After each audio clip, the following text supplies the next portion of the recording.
Apa nih? Astagfirullah. Astagfirullahaladzim. Dan gue tidak kejedar gedor. Astagfirullahaladzim. Kamu ini berdosa banget. Santai tapi tidak lalai. Laksanakan kewajiban kuliahmu, manajemen waktumu dengan baik, maka kuliah akan terasa menyenangkan. Sek, jeda jeduk dulu ya guys ya. Kalau kamu cari anak teknik, aku mundur. Tapi kalau kamu cari anak keguruan, aku maju paling depan. Anak murid aja, aku perhatiin apalagi kamu.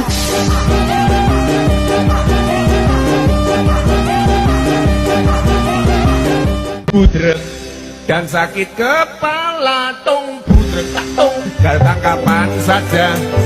Budrek ada obatnya nonton kita semua, dijamin budrek. Maaf itu bercanda. Sekarang kita serius.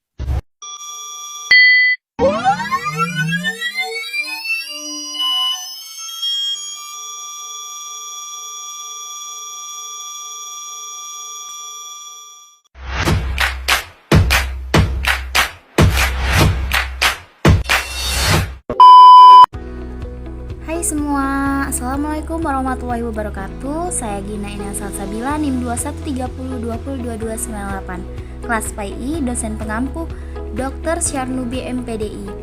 Saya di sini akan menjelaskan materi yang berjudul Sosialisasi Peserta Didik. Topik yang akan kita bahas yang pertama yaitu pengertian, yang kedua proses, yang ketiga contoh, yang keempat metode, yang kelima sosialisasi, yang keenam peran, dan yang ketujuh itu kesimpulan. Pertama itu kita akan menjelaskan tentang pengertian sosialisasi anak didik.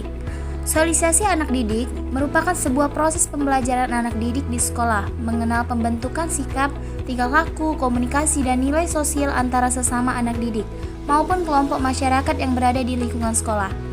Dengan demikian, bahwa sosialisasi adalah proses belajar untuk mengenal dan menghayati kebudayaan masyarakat dalam lingkungannya. Dalam hal kaitannya dengan sosialisasi anak didik, bahwa anak didik yang datang di sekolah tentu memiliki latar belakang yang berbeda.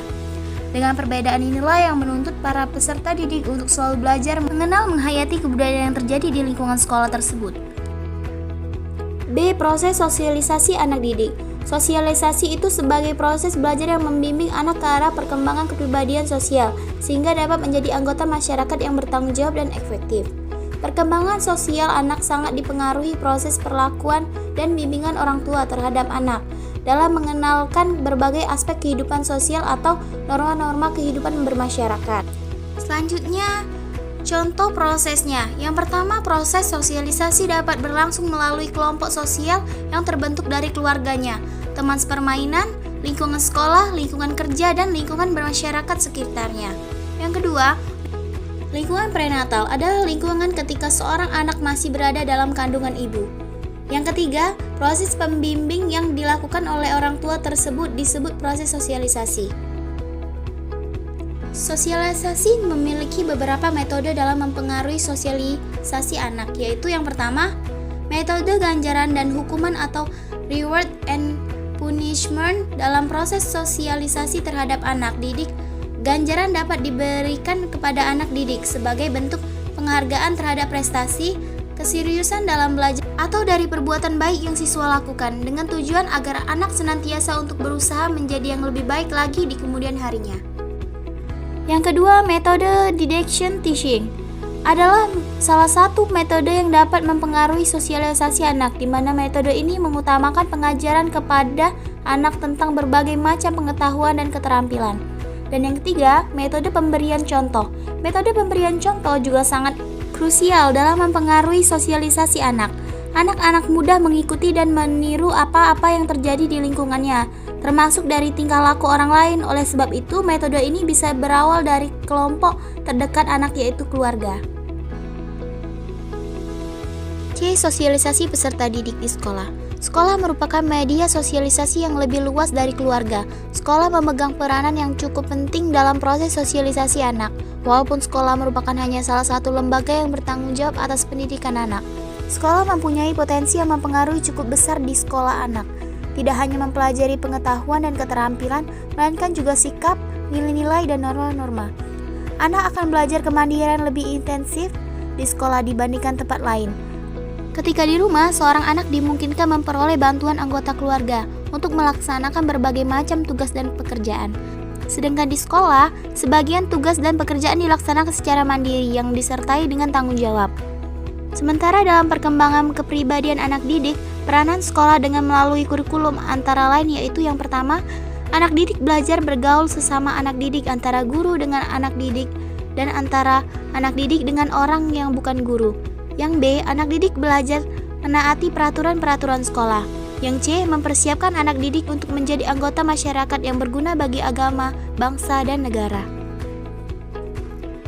D, peran keluarga dalam proses sosialisasi peserta didik. Keluarga adalah unit terkecil dari masyarakat yang terdiri atas kepala keluarga dan beberapa orang yang terkumpul dan tinggal di suatu tempat di bawah suatu atap dalam keadaan saling ketergantungan. Disimpulkan bahwa keluarga adalah sekelompok sosial yang terdiri dari dua orang atau lebih yang mempunyai ikatan darah, perkawinan, atau adopsi yang syah menurut agama atau negara. Jadi kesimpulannya, sosialisasi anak didik merupakan sebuah proses pembelajaran kepada anak didik yang diberikan melalui proses pendidikan di sekolah dengan mengajarkan kepada siswa tentang kebudayaan yang terjadi di lingkungan serta bagaimana senantiasa selalu bisa beradaptasi dimanapun, dengan siapapun dan dalam situasi apapun. Dengan demikian, sosialisasi anak didik yang dilakukan di sekolah tidak luput dari dorongan keluarga. Keluarga merupakan salah satu komponen terdepan bagi para peserta didik. Dengan pembentukan karakter yang dilakukan di dalam lingkungan keluarga, secara langsung akan memudahkan para peserta didik untuk mudah mengenali, memahami, dan menghayati setiap perbedaan kebudayaan yang terjadi di lingkungan sekolah. Oke, kayaknya udah deh. Langsung closing aja ya. Sebentar guys. Pantun dulu lah. Ya kali gak pantun. Ihem. Hari panas sawah membelah. Hutan rimba tempat si rusak. Cakep! Maafkan kalau ada salah. Namanya juga manusia.